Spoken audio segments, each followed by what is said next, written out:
Kalau udah bilang, langsung tak mulai aja. Kalau gitu.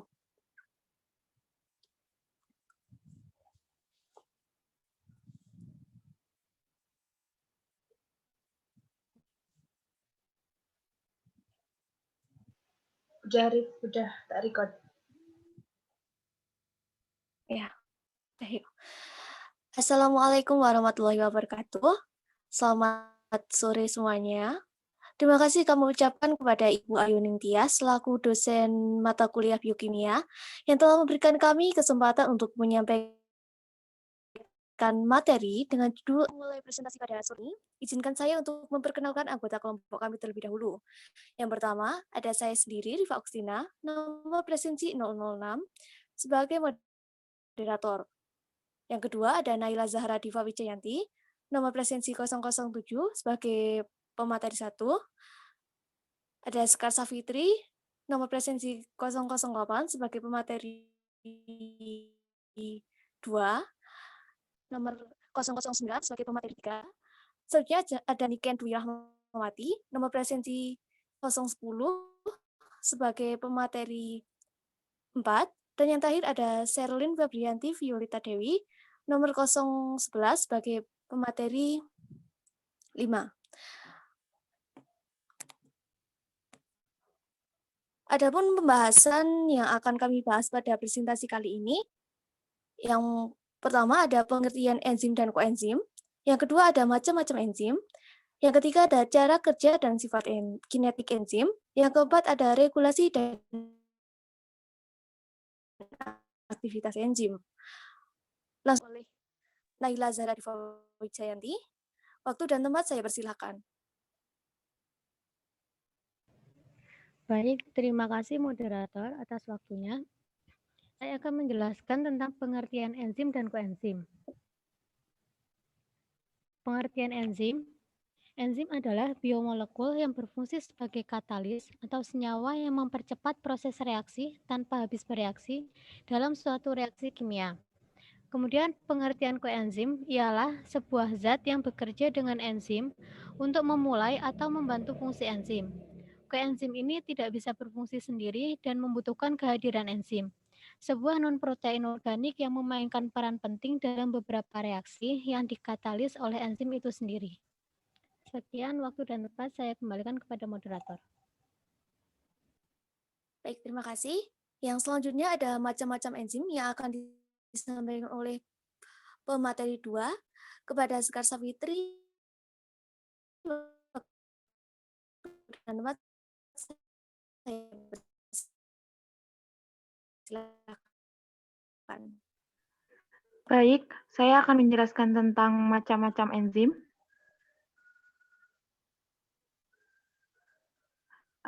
Enzim berdasarkan penggolongannya, yaitu ada karbohidrase, terdiri dari selulose, amilase, dan maltose.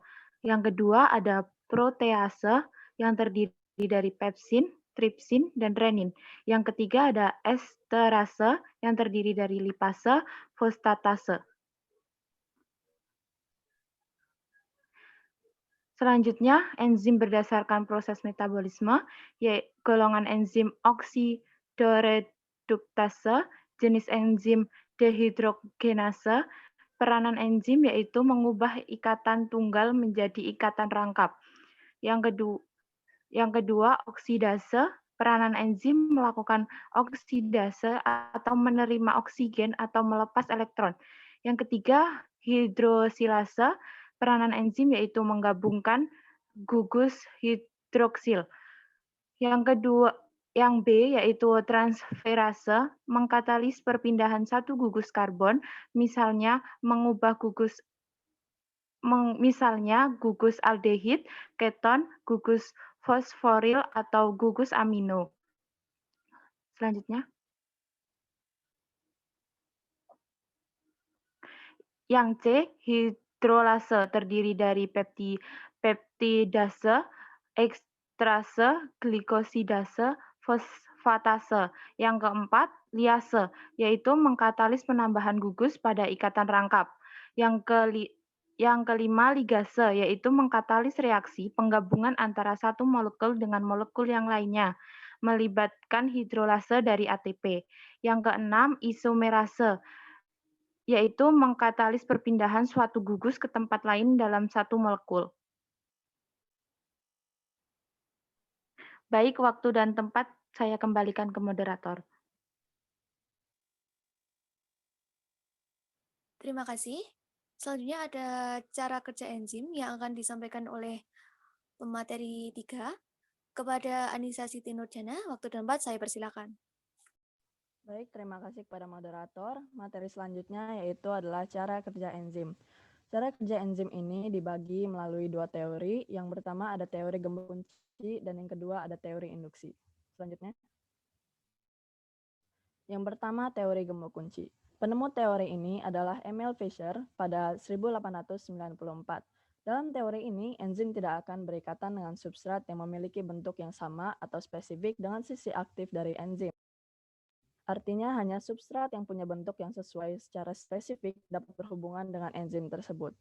Enzim diilustrasikan sebagai kunci dan substrat sebagai gembok, karena gembok dan kunci akan mempunyai kecocokan sisi yang sama untuk bisa membuka ataupun sebaliknya. Yang kedua ada teori induksi. Daniel Koshland pada 1958 adalah yang menggunakan teori ini, di mana enzim memiliki sisi aktif yang fleksibel. Hanya substrat yang mempunyai titik-titik pengikatan yang spesifik sama yang akan menginduksi sisi aktif dari enzim sehingga cocok atau membentuk seperti substrat. Teori ini paling banyak diakui oleh para peneliti untuk dapat menjelaskan cara kerja enzim. Baik, selanjutnya saya kembalikan kepada moderator.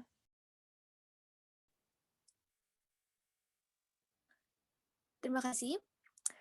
Materi berikutnya ada regulasi dan aktivitas enzim yang akan disampaikan oleh Niken Dwi Rahmawati. Waktu dan tempat saya persilakan. Regulasi dan aktivitas enzim. Regulasi dan aktivitas enzim itu terdiri dari regulasi non-kovalen dan regulasi modifikasi kovalen.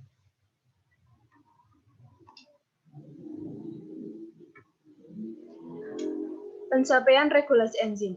Regulasi enzim dapat dicapai dengan mengubah konsentrasi dan aktivitas enzimatik melalui 1. Kontrol genetika, 2. Modifikasi kovalen, 3. Enzim allosterik, dan keempat, kompartementasi. Jenis enzim dan aktivitas enzim. Jenis enzim ada 3, yaitu jenis enzim dan aktivitas enzim ada 3, yaitu aktivitas enzim hidrolase, aktivitas enzim oksidase dan reduktase, dan aktivitas enzim desamalase. Hidrolase adalah enzim yang memerlukan bantuan air dalam proses menguraikan zat. Oksidase dan reduktase adalah enzim yang berperan aktif membantu proses oksidase dan reduksi. Desmalase adalah enzim yang memutuskan ikatan C dan C. Aktivitas enzim hidrolase. Enzim ini bisa dikelompokkan menjadi beberapa jenis. Pertama, karbohidrase adalah enzim yang menguraikan karbohidrat. Misalnya enzim amilase, enzim maltase, enzim ukrase, enzim laktase, enzim selulase, dan enzim paktinase. 2. Esterase adalah golongan enzim yang berfungsi memecah ester. Ada enzim lipase dan enzim fosfatase. Yang ketiga adalah protase, adalah enzim yang berfungsi menguraikan protein, misalnya enzim peptidase, enzim galatinase, dan enzim renin. Selanjutnya, aktivitas enzim oksidase dan reduktase. Enzim ini bisa dikelompokkan menjadi 2, yaitu dehidrogenase adalah enzim yang mengubah zat-zat organik menjadi hasil-hasil oksidase. Dan katalase adalah enzim yang menguraikan hidrogen peroksida menjadi air dan oksigen. Selanjutnya, aktivitas enzim desmalase. Aktivitas enzim ini dapat dikelompokkan menjadi 2, yaitu karboksilase adalah enzim yang mengubah asam pirufat menjadi asetaldehida. Yang kedua yaitu transaminase adalah enzim yang mengubah amino menjadi asam amino.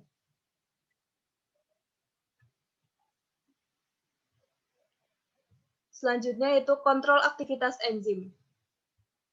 Dalam aktivitas enzim, enzim menciptakan lingkungan dengan transisi terstabilisasi, terdistribusi, muatan berlawanan, membentuk lintasan alternatif, dan menggiring substrat pada orientasi yang tepat untuk bereaksi. Untuk mencapai aktivitas enzim yang optimal, beberapa enzim bekerja sendiri dan sebagian lagi memerlukan komponen tambahan berupa molekul non-protein yang disebut kofaktor. Bentuknya bisa berupa gugus prostetik yang mengikat kuat atau berupa koenzim melepas diri saat reaksi terjadi. Selanjutnya itu cara kontrol aktivitas enzim. Aktivitas enzim di dalam tubuh makhluk hidup dikontrol sel dengan cara sebagai berikut. Pertama, aktivitas enzim berupa produksi enzim dikontrol berkaitan dengan respons sel terhadap lingkungan. Yang kedua, membuat lintasan metabolisme dengan beragam dalam kompartemen sel yang berbeda, bisa mengkompartemenkan enzim. Yang ketiga, inhibitor dan aktivator meregulasi enzim dengan mekanisme umpan balik untuk efisiensi dalam alokasi zat dan energi dan menghindari pembuaran produk secara berlebihan. Yang keempat, aktivitas enzim berupa regulasi enzim juga dilakukan melalui modifikasi pasca translasional. Yang kelima, yaitu regulasi juga dipengaruhi oleh beberapa enzim yang teraktivasi saat berhadapan di lingkungan lain. Terima kasih. Selanjutnya saya kembalikan kepada moderator. Silakan. Terima kasih kepada Niken Dwi Rahmawati yang telah menyampaikan materinya.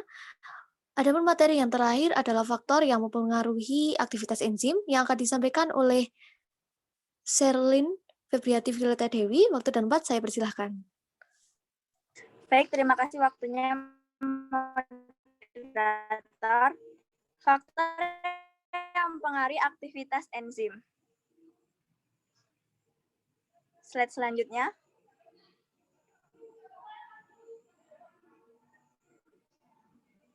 Faktor suhu. Enzim memiliki suhu optimal sama dengan suhu normal sel organisme tersebut. Biasanya suhu optimal enzim pada hewan poikilothermik di daerah dingin lebih rendah dibandingkan enzim pada hewan homeotermik. Misalnya Zeus dan kata suhu optimalnya ada 25 derajat menyebabkan peningkatan dan penurunan aktivitas enzim. Bahan struktur enzim atau denatur akan kehilangan kemampuan katalisnya dan secara tidak langsung akan mempengaruhi aktivitas enzim itu sendiri. Slide selanjutnya.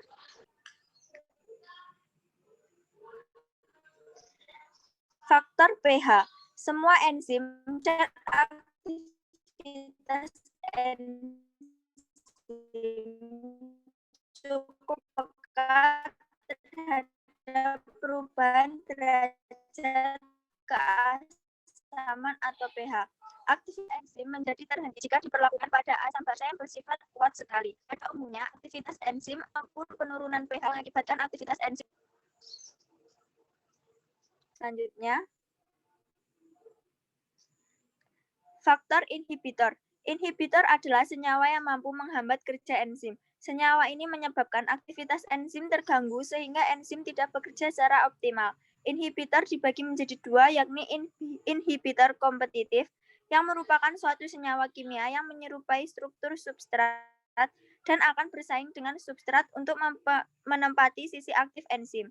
Sedangkan inhibitor non-kompetitif adalah suatu senyawa kimia yang menghambat kerja enzim dengan cara melekat pada bagian selain sisi aktif enzim, yaitu sisi allosterik.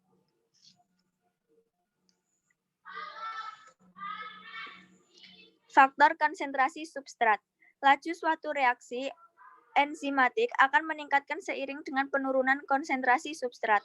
Ketika konsentrasi substrat semakin banyak, kerja enzim akan menurun sehingga dibutuhkan penambahan enzim untuk mengatasinya. Konsentrasi enzim konstan dengan laju reaksi reaksi enzimatik berbanding lurus. Artinya, laju reaksi enzimatik akan bertambah secara konstan seiring dengan adanya penambahan konsentrasi enzim. Aktivator zat pengaktif seperti bahan kimia tertentu mampu meningkatkan kerja enzim. Contohnya logam alkali tanah, CO, Mg, Mn, dan Cl. Waktu dan tempat saya kembalikan kepada moderator. Baik, terima kasih. Jadi dari presentasi yang telah disampaikan, dapat ditarik kesimpulan bahwa enzim adalah biomolekul berupa protein yang berfungsi sebagai katalis atau senyawa yang mempercepat proses reaksi tanpa habis bereaksi dalam suatu reaksi kimia organik. Enzim terdiri atas molekul-molekul protein. Oleh karena itu, enzim masih tetap mempunyai sifat protein yang kerjanya dipengaruhi oleh suhu dan pH. Sedangkan koenzim adalah kofaktor berupa molekul kecil yang mentransport gugus kimia atau elektron dari suatu enzim ke enzim lainnya. Sekian presentasi dari kelompok kami. Jika ada kata yang kurang berkenan, terima kasih. Wabillahi taufiq wal hidayah. Wassalamualaikum.